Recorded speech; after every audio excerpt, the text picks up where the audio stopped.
Greetings and welcome. This is the Cancer Interviews podcast, and I'm your host, Bruce Morton. Testicular cancer doesn't get the attention other cancers get, but try explaining that to somebody who's been diagnosed with it.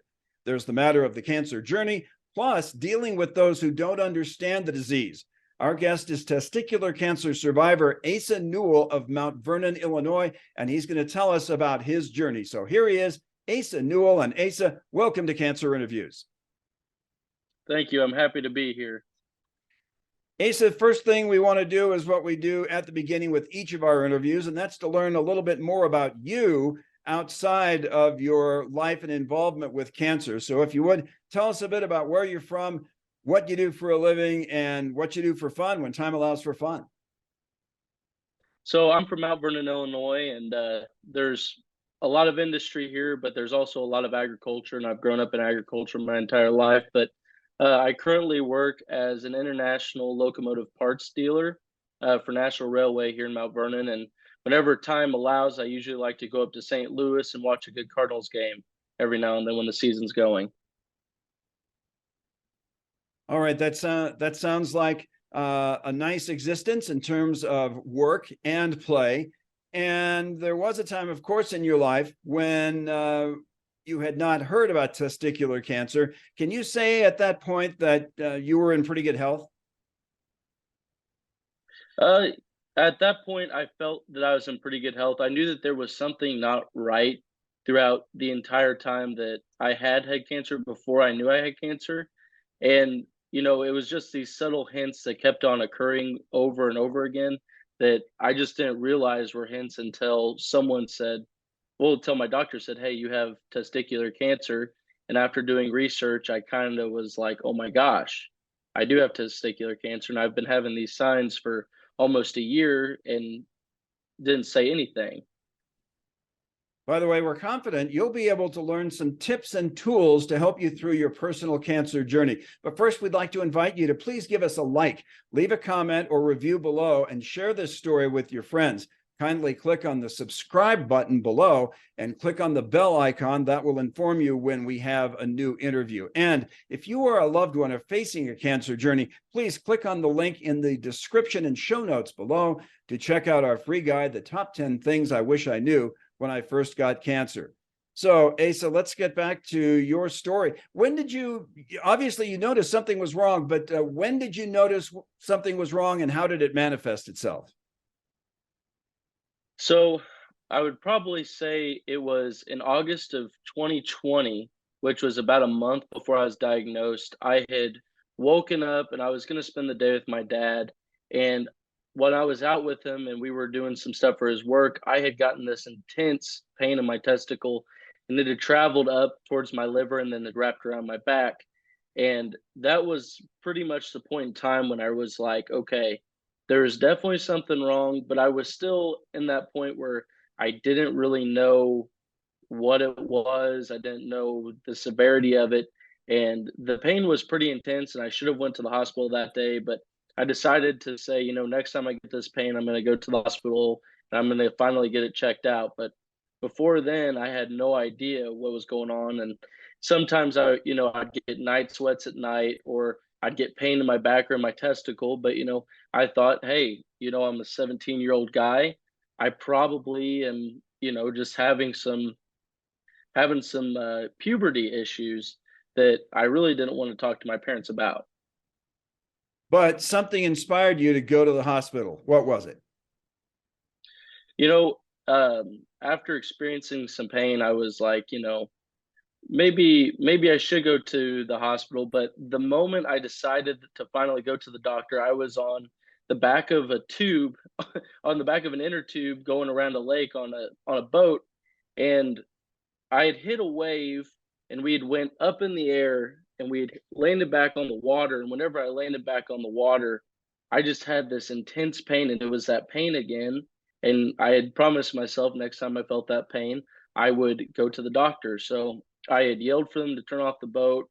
I got out, I swam back to shore, and I took myself into Mount Vernon, and I went and visited my local express care. And they said, well, you probably have some sort of infection, but we want to get it further checked out. And then from there, I visited doctor after doctor, and we finally got it figured out. it's different for everybody when they get the news that they have cancer. Obviously, it's not a good day, but different people react in different ways. What went through your heart and mind when you got this news? So I was diagnosed on September 11th of 2020. So already it's not a good day for anybody because, it's a day of remembrance for 9/11.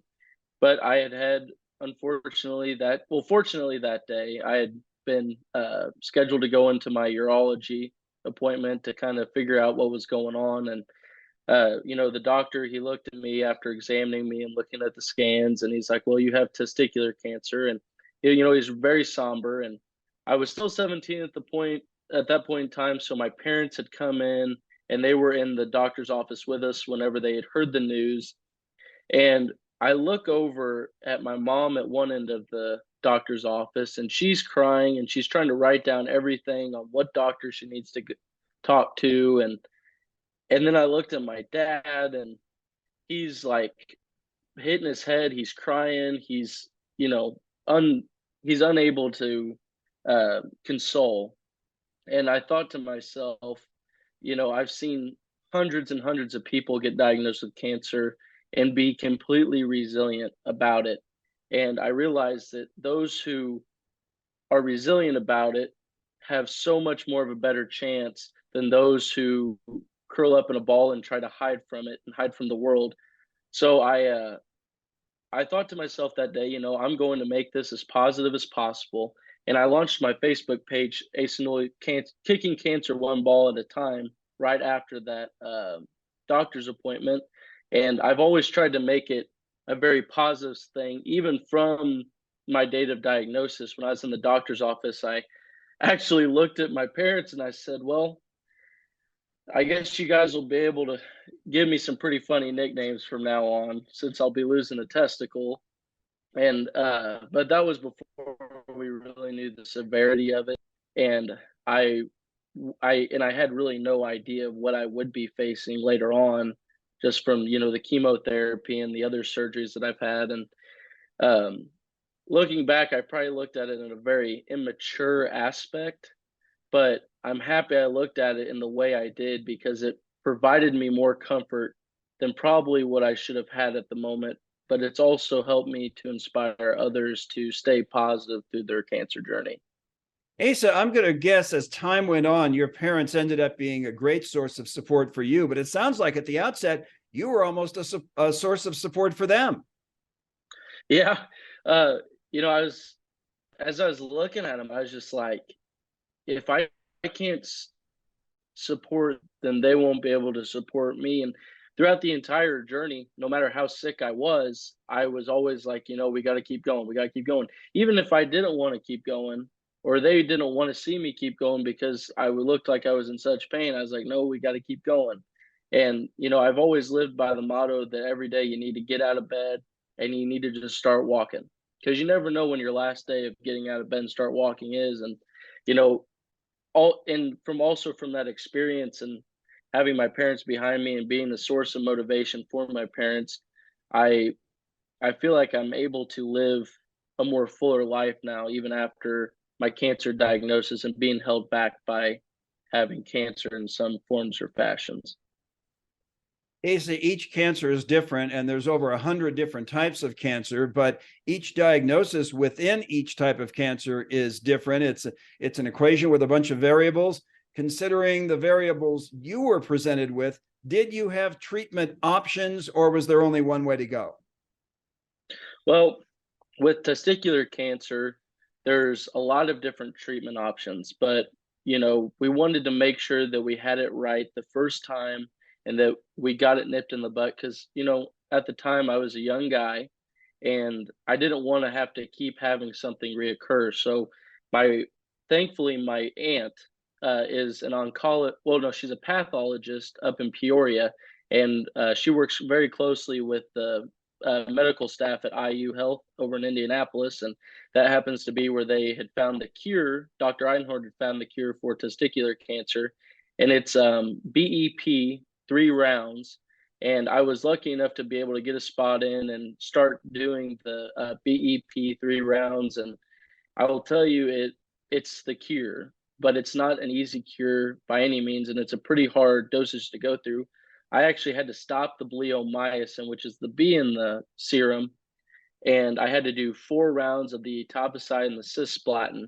And let me tell you, it took me for a whirlwind. I'd never been that exhausted and nauseous in my life, but the good part is that it was the cure and it was right for me. And so far, I haven't had any reoccurrences, and I've had only good scans. Asa, there are going to be people who either have just been diagnosed with testicular cancer or they know it's possible they could be, and they might want to know more about BEP. So if you would, and understand you're talking to a lay audience, not to doctors or anything, but in easy to understand terms, tell us what BEP is and how it works. So BEP is probably the best hope for a cure that we have in probably any form of cancer. And it's bleomycin, cisplatin, and etoposide, and they're all different types of chemotherapy. It's a platinum-based chemotherapy. And so the bleomycin takes about 10 minutes and it's in a syringe. Now the other etoposide and cisplatin, they take about an hour each usually. In my case, I happen to be allergic to one of them, so the whole day ended up taking me 8 hours because they had to pump it in twice as slow so I wouldn't have an allergic reaction. But that's like a 1 in a million kind of reaction. But it's just an IV or a PICC line or a port, and they just do a slow drip of it, and it's not really too bad. It just takes a lot out of you energy wise, but there's an ability to get through it. Now, exclusive of this form of chemotherapy, how did you feel once you were diagnosed and once you found yourself with one testicle? How did that feel physically? Again, people who have just been diagnosed, this is information they'd like to have. Yeah. Well, right after the surgery, pretty sore, but but afterwards, after the surgery, I felt fantastic. And usually the process is you'll have your testicle removed, and then 2 weeks later you go back for scans and blood work to make sure that it hadn't traveled before the surgery. In my case, it had traveled, but I had felt the best I had felt in forever after I'd had my testicle removed. And even up until probably the second round of chemo, I felt fantastic.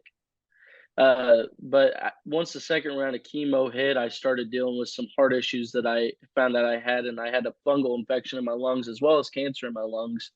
And so I had a bunch of surgeries for that, and it ended up getting me down quite harshly. And usually guys don't take BEP that hard, but I was unfortunately one of the harder cases of it. But I felt fantastic up and probably till about the second round whenever I had other medical issues start coming up as well. Now, BEP, as you said, is a form of chemotherapy, and there are certain very unpleasant symptoms that accompany chemotherapy. For one thing, your sense of taste and hair loss. Were either of those issues for you? Yeah, I still deal with a little bit of the hair loss. I'm starting to get more hair like my dad. I'm 20 years old at the moment, and I have a hairline like my dad, and he's almost 50. But I got a nice bald spot on the back. But you know, it varies through genetics and different aspects of how your hair will be lost and when it'll come back. But hair loss is a thing, and it's almost a psychological thing whenever you think about it, because you have if you have hair your entire life, it's almost like it's a part of you, and whenever you see it leave, it can be hard to deal with. But it's something that you got to realize when it comes down to it is I would lose my hair again if it meant I got to live for the rest of my life. Now, And that's one of the things that I had to come to terms with was even if I have to lose my hair, I'll be fine. But on the taste side of things, I did lose taste for certain kinds of foods. I ate a lot of macaroni and cheese and drank a lot of pineapple juice. It does some weird things to your appetite, and I definitely definitely had some cravings for some weird foods. Now we talked about outside your head with the hair loss. Inside your head, were there any cognitive issues now that you were on this form of chemo? There's definitely chemo fog, and that's kind of where the chemo will come up and it'll cloud your brain a little bit, and your your judgment's not as good as what it was before, or maybe your motor skills aren't as good as what it was before. And that took me probably about a year to get over completely.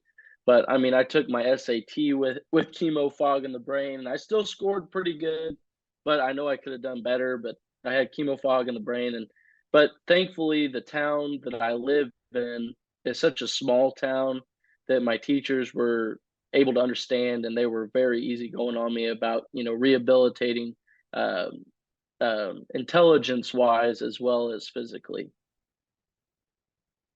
There are certain types of cancers that have additional problems tacked onto them, and for absolutely no good reason. One of them is lung cancer, in which many times person A will be diagnosed with lung cancer. They'll reveal that to person B, and person B's instant response is, how many packs of cigarettes do you smoke a day? When in fact, there are numerous people diagnosed with lung cancer who have never picked up a cigarette. What about testicular cancer? Do people diagnosed with testicular cancer run into certain stigmas they shouldn't run into? Yeah. Um, well, testicular cancer is the probably the most common cancer in young men from 15 to 35. And whenever you think of a young man and you think of the word testicles or testicular, for some reason, the general population usually will revert to some kind of perverse connotation about the disease that, it's some kind of sexually transmitted disease. And I've had countless people ask me if it was something like an HPV virus that caused my cancer. And well, the honest truth is no. They don't know what causes testicular cancer. It's it's it's just like breast cancer, but because it's not as common, people have some form of a genuine unknowing of, what it actually is just because of how unpopular it is. But it's pretty much just like breast cancer. It's a normal thing that just happens to someone, and there's no real knowing or reason of why. But yes, there is a lot of stigma around it, that people think because they hear testicle and it's coming from a young man that there's some form of sexually transmitted disease or virus that had caused it, but that's just simply not true. Asa, in And it's your something I've had to deal with. okay, I'm sorry. Asa, in your perfect world, if there was something that could be done on a widespread basis to minimize or eliminate this stigma, in your perfect world, what would that be? Probably just education would probably be the best thing. Education about testicular cancer would remove the stigma.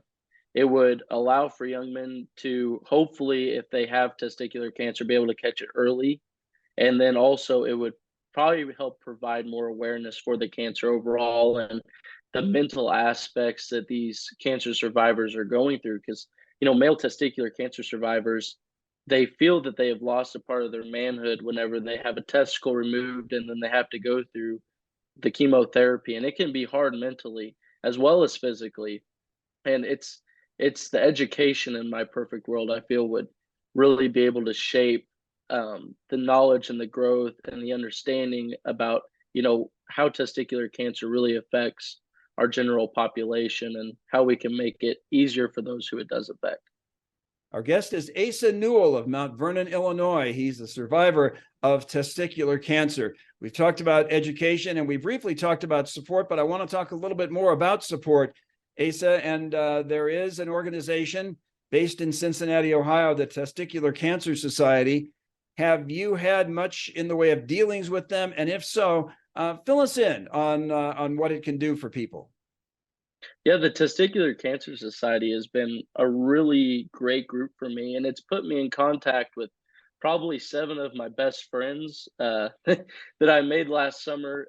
Mike Craycraft is one of them, and he introduced me to another organization, and as that the Testicular Cancer Society groups up with called Epic Experience. And we were able to bring several testicular cancer survivors together, and we were all able to talk and get to know each other and have a support group all in itself, and be able to kind of support each other in a week up in the Colorado Rockies. And that's just one of the small things that the Testicular Cancer Society has done for me. But even after I was diagnosed, Mike Craycraft actually had found me, and he was messaging me, asking me if I needed any kind of financial assistance as well as emotional support assistance, because Mike Craycraft allows for, you know, other survivors to meet with those who are going through testicular cancer, and he tries to pair them up and tries to provide a helpline for those who are battling it at the moment. The Testicular Cancer Society is fantastic. It really is. And it has a website. Do you know the web address for the Testicular Cancer Society? I do not, but if I have to guess off the top of my head, it's probably the testicularcancersociety.org. All right, and we will find that afterward, and it will go on our show notes, so that anybody who's interested in all the resources that TCS can offer, they can avail themselves of those resources. Asa, it's about time to wrap up. And while we start all of our interviews from the same place, we like to end from the same place. And basically the way we end goes like this. If you encountered someone who had just been diagnosed with testicular cancer, or they thought they might be, or they're a loved one of someone who's just been diagnosed, I suspect you would have a message for that person. Instead of going through the entire message, if you can think of one point, one overarching thing that you would want to drive home with that person by way of a message, what would it be? I'd probably have to say that, you know, it seems pretty dark right now, but tomorrow will be a better day. Tomorrow will be a better day. So don't give up today, don't give up tomorrow, and don't quit until you're done. Don't quit until the treatment's done. Keep it going and just stay positive as long as possible. Which obviously is something that you have done, and we're finding out right now just how that has worked. So, Asa, thank you very much. Asa Newell of Mount Vernon, Illinois. Asa, thanks very much for sharing your story with us. Thanks for being with us on Cancer Interviews. Thank you guys for having me. I'm happy to be here. And we want to remind you, as we always do at the end, that if you are on a cancer journey, or a loved one is on a cancer journey, you or they are not alone. There are people out there like Asa. There are organizations like the Testicular Cancer Society who are there to help. That's why they're there. So until next time, we'll see you on down the road.